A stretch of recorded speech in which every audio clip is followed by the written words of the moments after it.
আসসালামু আলাইকুম। English apps. আজ আমরা আলোচনা করব ষষ্ঠ শ্রেণীর তথ্য ও যোগাযোগ প্রযুক্তির অ্যাসাইনমেন্ট নিয়ে, অর্থাৎ তথ্য ও যোগাযোগ প্রযুক্তির অ্যাসাইনমেন্টের সিলেবাসটি কেমন হবে এবং একটি নমুনা উত্তর দিয়ে আমরা দেখাবো কিভাবে তথ্য ও যোগাযোগ প্রযুক্তির অ্যাসাইনমেন্টটি করতে হয়।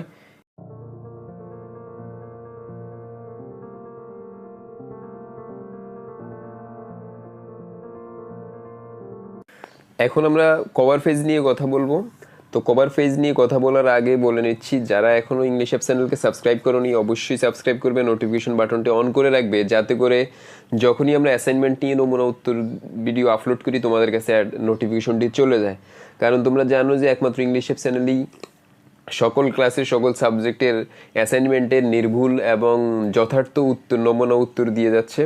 তো তোমাদের সুযোগ সুবিধার জন্য, সহজের জন্য, ধারণার জন্য আমরা অ্যাসাইনমেন্টের একটি নমুনা উত্তর করে দিচ্ছি। সেই জন্য তোমরা আমাদের পাশে থাকবে, সবসময় সাবস্ক্রাইব করবে, লাইক কমেন্ট শেয়ার করে পাশে থাকবে, বেশি বেশি ফ্রেন্ডসদের সাথে শেয়ার করবে। আর অবশ্যই অ্যাসাইনমেন্টের উত্তর যাতে সবার একরকম না হয়, এটা থেকে তোমরা আইডিয়া নিবে এবং বইয়ের আলোকে বইটা পড়ে নিজেদের মতো করে উত্তরটি করার চেষ্টা করবে। কারণ অ্যাসাইনমেন্টটি দেওয়া হয়েছে তুমি কি শিখছো এই ষষ্ঠ শ্রেণীর বই থেকে, সেটার অভিজ্ঞতা জানার জন্য হচ্ছে যে অ্যাসাইনমেন্টটি দেওয়া হয়েছে। তাই তুমি যদি এই অ্যাসাইনমেন্টটি করো যথার্থভাবে, তোমার সৃজনশীলতা প্রয়োগ করো, তাহলে হচ্ছে সেটা সর্বোত্তম ব্যবহার হবে। তাই অ্যাসাইনমেন্টটি হুবহু কপি না করে নিজেদের মতো করে লেখার চেষ্টা করো।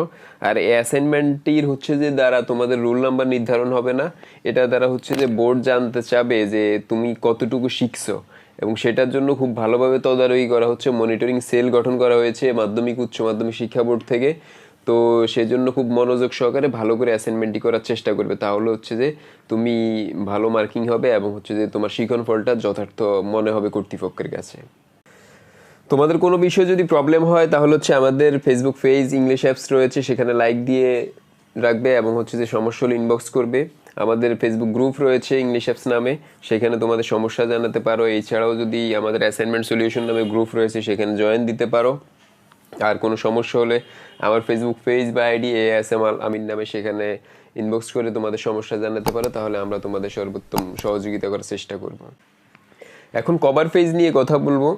কভার পেজ নিয়ে এর আগের ভিডিওগুলোতে আমরা ক্লিয়ার করে দিয়েছি ধারণাটি। তোমরা দেখতে পাচ্ছ কয়েকটা নমুনা কভার পেজ আমি করেছি। সেখানে তুমি প্রথমত হচ্ছে তোমার স্কুলের নাম লিখবে, তুমি যে স্কুলে পড়াশোনা করো সেই স্কুলের নাম। তারপর হচ্ছে অ্যাসাইনমেন্টের নম্বর, এটা যদি 1 নম্বর অ্যাসাইনমেন্ট হয় তাহলে 1 লিখবা, 2 নম্বর হলে 2 লিখবা। শিরোনাম, তোমার অ্যাসাইনমেন্টের যেই শিরোনাম হবে সেটা লিখবে। যেমন আজকে তথ্য ও যোগাযোগ প্রযুক্তির শিরোনাম হবে তথ্য ও যোগাযোগ প্রযুক্তির ব্যবহার, এই শিরোনামটি লিখবে। তারপরে হচ্ছে তত্ত্বাবধায়ক যে শিক্ষকের কাছে জমা দিবে ওই শিক্ষকের নাম লিখবে। প্রণয়নকারী হিসেবে তোমার নাম লিখবে, তোমার রোল নাম্বার লিখবে, শাখা, শ্রেণী, গুরুত্বপূর্ণ যে বিষয়গুলো রয়েছে সেগুলো লিখবে। জমা দেওয়ার তারিখ, যেই তারিখে জমা দেওয়ার লাস্ট ডেট সেই তারিখটা লিখবে, তাহলে হচ্ছে তোমার অ্যাসাইনমেন্টের কভার পেজটি সুন্দর হবে। এখন আমরা অ্যাসাইনমেন্টের একটি সিলেবাস দিয়ে সেটা বুঝিয়ে এবং একটি নমুনা উত্তর তোমাদেরকে দেখাবো। ষষ্ঠ শ্রেণীর অ্যাসাইনমেন্টের তথ্য ও যোগাযোগ প্রযুক্তির সিলেবাসের মধ্যে প্রথম অধ্যায়ের 4, 5, 6 নম্বর পার্ট রয়েছে, অর্থাৎ তথ্য ও যোগাযোগ প্রযুক্তির ব্যবহার। এই সম্পর্কে তোমাদেরকে একটা অ্যাসাইনমেন্ট বা নির্ধারিত কাজ দিয়েছে, সেটা হচ্ছে বর্তমান বিশ্বের প্রতিটি ক্ষেত্রেই তথ্য প্রযুক্তির ব্যাপক ব্যবহার হচ্ছে, বাংলাদেশও তার ব্যতিক্রম নয়। তথ্য ও যোগাযোগ প্রযুক্তি কোথায় কোথায় ব্যবহার করা হয় বর্ণনা করা, অর্থাৎ আমরা কোথায় কোথায় তথ্য ও যোগাযোগ প্রযুক্তি ব্যবহার করি সেটা বর্ণনা করার জন্য বলা হয়েছে। তো বর্ণনায় যেটা থাকবে, ভূমিকা থাকবে, ব্যবহারের ক্ষেত্রসমূহ থাকবে, প্রযুক্ত এই ব্যবহারের সুবিধাসমূহ থাকবে এবং একটা উপসংহার থাকবে। এটা একটা রচনার মতো, একটা প্রবন্ধের মতো হবে। তোমরা বাংলায় অনেক প্রবন্ধ লিখছো, এটার মতোই। তো এটা শিরোনাম দিবে তোমরা তথ্য যোগাযোগ প্রযুক্তির ব্যবহার, এই শিরোনাম দিয়ে প্রথমত ভূমিকা লিখতে হবে। তো আমরা এখন একটা নমুনা উত্তর দেখাবো এবং তোমাদের বই থেকে দেখিয়ে দিব কিভাবে একটি এই প্রবন্ধটি বা প্রশ্ন উত্তরটি লিখতে হয়। তো প্রথমে আমরা ভূমিকা নিয়ে কথা বলবো, তারপরে কোন কোন ক্ষেত্রে ব্যবহার করা হয় সেই ক্ষেত্রগুলো লিখবো, তারপর হচ্ছে সুবিধাগুলো কি কি সেগুলো লিখবো, তারপর উপসংহার, এটা লিখে আমরা শেষ করব। তোমরা স্ক্রিনে দেখতে পাচ্ছ তথ্য ও যোগাযোগ প্রযুক্তির ব্যবহার। তো প্রথমে হচ্ছে ভূমিকা। ভূমিকার মধ্যে যে বিষয়গুলো থাকবে দেখতে পাচ্ছ, আমাদের দৈনন্দিন জীবনে তথ্য ও যোগাযোগ প্রযুক্তির ব্যবহারের গুরুত্ব অপরিসীম। আমরা প্রতিদিন সকল কাজ তথ্য প্রযুক্তির কল্যাণে সহজভাবে করতে পারি। তথ্য ও যোগাযোগ প্রযুক্তির সুবিধার কারণে পুরো পৃথিবী আমাদের হাতের মুঠোয় এসেছে। নিম্নে তথ্য ও যোগাযোগ প্রযুক্তির ব্যবহার ও ও সুবিধা আলোচনা করা হলো। এই হচ্ছে ভূমিকা আমি আমার মতো করে লিখছি। তোমরা এটা থেকে আইডিয়া নিয়ে নিজেদের মতো করে তোমাদের ক্রিয়েটিভিটি তৈরি করার জন্য নিজেদের মতো করে একটি সুন্দর ভূমিকা লিখবে, তাহলে হচ্ছে তুমি সুন্দর মার্কস পাবে। তথ্য ও যোগাযোগ প্রযুক্তি ব্যবহারের ক্ষেত্রসমূহ। তথ্য যোগাযোগ প্রযুক্তির গুরুত্বপূর্ণ ব্যবহারগুলো আলোচনা করা হলো। শিক্ষাক্ষেত্রে তথ্য যোগাযোগ প্রযুক্তির ব্যবহার, এটা তোমাদের তথ্য যোগাযোগ প্রযুক্তির বই থেকে সরাসরি আমি দেখিয়েছি। তোমরা হচ্ছে যে তোমাদের বইটা খুলে এই পার্টটা পড়বে, পড়ার পরে এটাকে আরও ছোট করে নিজেদের মতো করে লিখবে। তাই আমি তোমাদের বই থেকে দেখিয়ে দিচ্ছি যাতে করে তোমরা নিজেরাই করতে পারো। তোমরা দেখতে পাচ্ছ এখানে লেখা আছে শিক্ষাক্ষেত্র। একজন শিক্ষার্থীর কাছে সবচেয়ে আনন্দের ধ্বনি কি বলতে পারবে? অনেকেই অনেক কিছু বলতে পারে, কিন্তু সবাই জানে স্কুলের শিক্ষার্থীদের জন্য সেটা হচ্ছে ছুটির ঘন্টা। স্কুলে ছুটির ঘন্টা বাজলে পৃথিবীর সকল স্কুলের শিক্ষার্থীরা আনন্দ প্রকাশ করে। যারা শিক্ষা নিয়ে চিন্তা করে অবশ্য কাজে তারাও সেটা জানেন ভাবনা। তাই সব সময় চেষ্টা করলে কিভাবে একজন শিক্ষার্থীর শিক্ষা জীবনটা একটু হলেও বেশি আনন্দময় করা যায়। লেখাপড়ার ব্যাপারটা যখন আইসিটি ব্যবহার করতে শুরু করা হয়েছে তখন হঠাৎ করে সেই কাজটা সহজ হতে শুরু হয়েছে। এখন শুধু সারাক্ষণ শিক্ষকের বক্তৃতা শুনতে হয় না, মাথা গুঁজে কোনো কিছু মুখস্থ করতে না। এখন মাল্টিমিডিয়াতে লেখাপড়া অসংখ্য চমকপ্রদ বিষয় দেখানো যায়। বিজ্ঞানের বিষয়গুলো স্ক্রিনে প্রদর্শন করা যায়। এমনকি পরীক্ষার খাতায় কিছু না লিখে সরাসরি কম্পিউটারে পরীক্ষা দেওয়া যায়। অর্থাৎ শিক্ষাক্ষেত্রে কি কি উপকারিতা রয়েছে আইসিটিকে, সেটা বলা হয়েছে। মাল্টিমিডিয়া ক্লাসের মাধ্যমে হচ্ছে যে তোমরা এখন অনেক কিছুই সহজে দেখতে পাচ্ছ স্ক্রিনে, তোমাদেরকে বিজ্ঞানের বিষয়গুলো খুব সহজে দেখানো যাচ্ছে।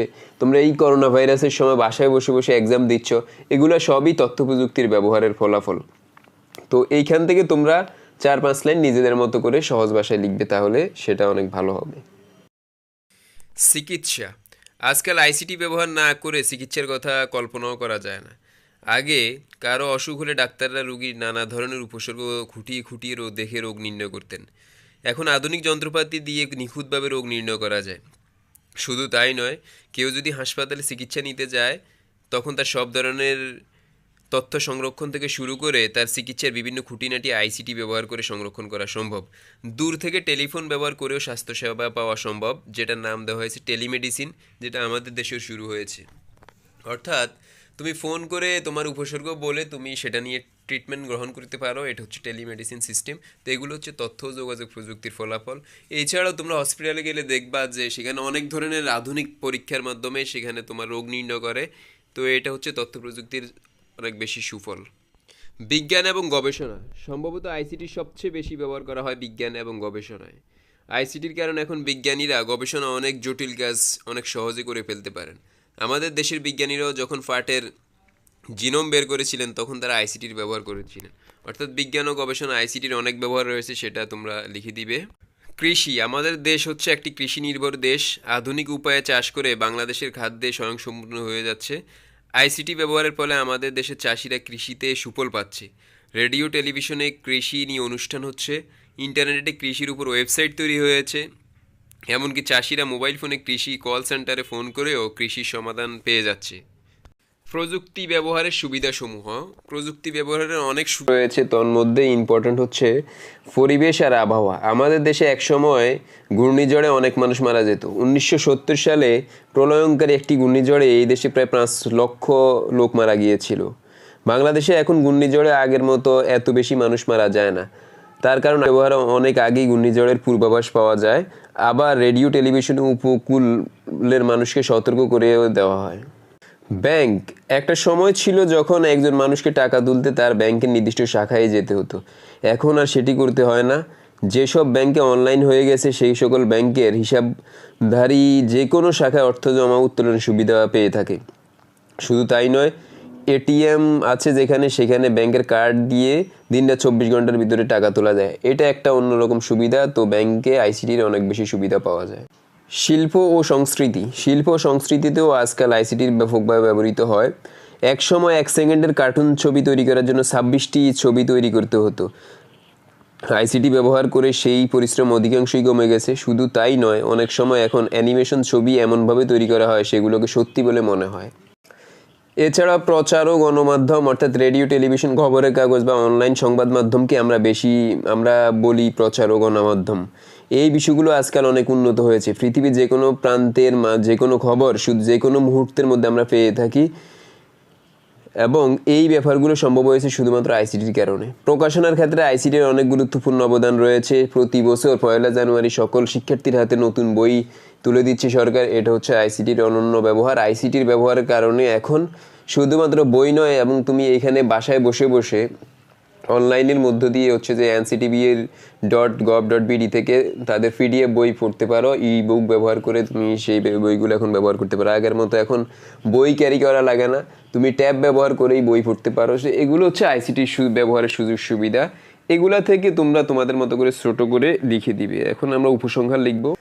উপসংহার: তথ্য ও যোগাযোগ প্রযুক্তির ব্যবহার আমাদের দৈনন্দিন জীবনকে অনেক সহজ করে দিয়েছে। সকালে ঘুম থেকে উঠা থেকে শুরু করে আবার ঘুমানো পর্যন্ত আমরা সকল কাজ তথ্য প্রযুক্তির কল্যাণে সহজভাবে করতে পারি। তাই আমাদের জীবনে তথ্য প্রযুক্তির গুরুত্ব অপরিসীম। এই হচ্ছে উপসংহার। তা আমরা একটি সুন্দরভাবে লেখার চেষ্টা করেছি তোমাদের বইয়ের আলোকে। তোমরা বই থেকে পড়ে এবং আমাদের এটা থেকে ধারণা নিয়ে নিজেদের মতো করে প্রত্যেকেই একটি ইউনিক উত্তর করার চেষ্টা করবে। তাহলে তুমি অতি উত্তম বা উত্তম ক্যাটাগরিকে মার্কিং পাবে। তোমাদের জন্য আরও একটি সুখবর। তোমাদের সকল বিষয়ের উপর প্রথম থেকে দশম শ্রেণী পর্যন্ত সকল বিষয়ের উপর লাইভ ক্লাস এবং হচ্ছে রেকর্ডেড ক্লাস করার জন্য আমাদের একটি channel education apps, description box থেকে লিঙ্ক দেখে তোমরা সবাই এই চ্যানেলটিকে সাবস্ক্রাইব করে নিবে। তাহলে হচ্ছে তোমাদের সামনের ক্লাসগুলোতে তোমরা সবসময় প্রত্যেকটা ভিডিও সহজভাবে সুন্দরভাবে পাবে আশা করি। তো আমাদের ইংলিশ অ্যাপ চ্যানেলটিকে এখনও যারা সাবস্ক্রাইব করেনি অবশ্যই সাবস্ক্রাইব করবে, নোটিফিকেশন বাটনটি অন করে রাখবে যাতে করে যখনই আমরা অ্যাসাইনমেন্টের ভিডিও আপলোড করি তোমাদের কাছে নোটিফিকেশন চলে যায়। সবাই ভালো থাকবে, সুস্থ থাকবে, আমাদের ভিডিও বেশি বেশি শেয়ার করবে। ভিডিওটি ভালো লাগলে অবশ্যই লাইক দিবে এবং হচ্ছে যে তোমাদের মতামত জানিয়ে দিবে কমেন্ট বক্সে। ভালো থাকো, সুস্থ থাকো, আল্লাহ হাফেজ।